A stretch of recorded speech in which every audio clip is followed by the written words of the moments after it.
कभी सोचा है कि एक सीधी साधी बच्चों की कहानी इंटरनेट पर इतनी वायरल कैसे हो सकती है? आज हम एक ऐसी ही कहानी की तह तक जाएंगे, जिसकी कामयाबी देखकर शायद आप भी हैरान हो जाएं। चलिए देखते हैं। जरा इस नंबर पर नजर डालिए। 1 करोड़ से भी ज्यादा। नहीं, ये किसी ब्लॉकबस्टर फिल्म या किसी बड़े गाने के व्यूज नहीं हैं। ये हैं गुजरात की एक लोक कथा के व्यूज। सवाल यह है कि आखिर ऐसा हुआ कैसे? आज हम यही पता लगाने की कोशिश करेंगे।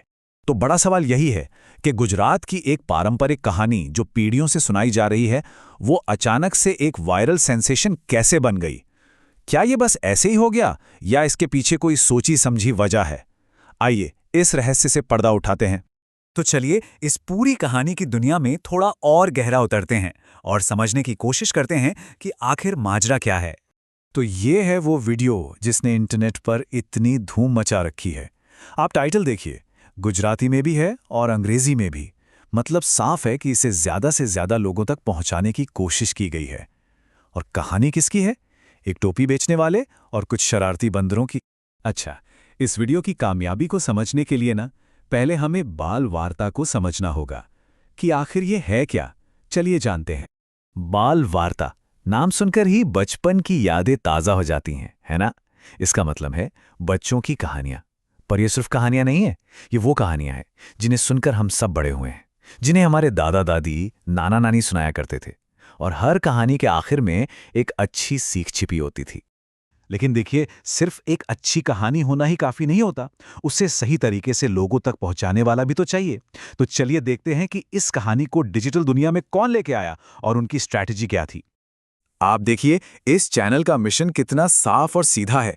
कोई बड़ी बड़ी बातें नहीं, कोई लंबे चौड़े वादे नहीं, बस एक सिंपल सी बात, बच्चों के लिए अच्छी कहानियां लाना और लोगों से कहना कि इसे और बच्चों के साथ शेयर करें। शायद यही सादगी लोगों के दिल को छू जाती है। और हाँ, ये सादगी काम कर रही है। चैनल के सब्सक्राइबर्स देखिए, 4,29,000। इसका सीधा मतलब यह है कि ये कोई एक बार की कामयाबी नहीं है। ये चैनल लगातार अच्छा काम कर रहा है और लोगों का भरोसा जीत रहा है। तो अब तक हमने कहानी को भी समझ लिया और चैनल के बारे में भी जान लिया। लेकिन सवाल अब भी वही है कि आखिर ये वीडियो इतना बड़ा हिट कैसे हुआ? इसका जवाब सिर्फ कहानी या चैनल में नहीं, बल्कि कहीं और भी छिपा है। अब देखिए, टेक्नोलॉजी ने कैसे सब कुछ बदल दिया है। पहले का जमाना था जब ये कहानियां सिर्फ घर के आंगन तक या मोहल्ले तक ही सीमित थी। जब कोई सुनाता था तभी सुनी जा सकती थी। और आज वही कहानी पूरी दुनिया में किसी भी कोने में जब चाहे तब देखी सुनी जा सकती है। ये एक बहुत बड़ा बदलाव है।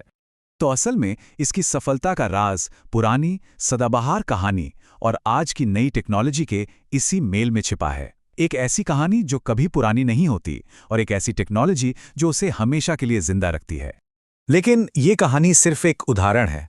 चलिए अब जरा बड़ी पिक्चर देखते हैं और समझते हैं कि ये जो हो रहा है, इसका हमारी संस्कृति को बचाने के लिए क्या मतलब है। जी हाँ, टोपी वाला फेरियों की कहानी अकेली नहीं है। ये एक बहुत बड़े ग्लोबल ट्रेंड का हिस्सा है, जहां इंटरनेट हमारी पुरानी लोक कथाओं को, हमारी संस्कृति को एक नई जिंदगी दे रहा है।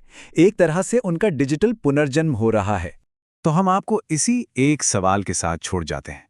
जरा सोचिए, टोपी वाला फेरियों की तरह और कौन-कौन से हमारे सांस्कृतिक खजाने हैं जो आज इंटरनेट की दुनिया में एक नया जीवन जी रहे हैं? क्या अपनी संस्कृति को बचाने और उसे अगली पीढ़ी तक पहुंचाने का ये सबसे अच्छा तरीका है? इस पर जरूर सोचिएगा।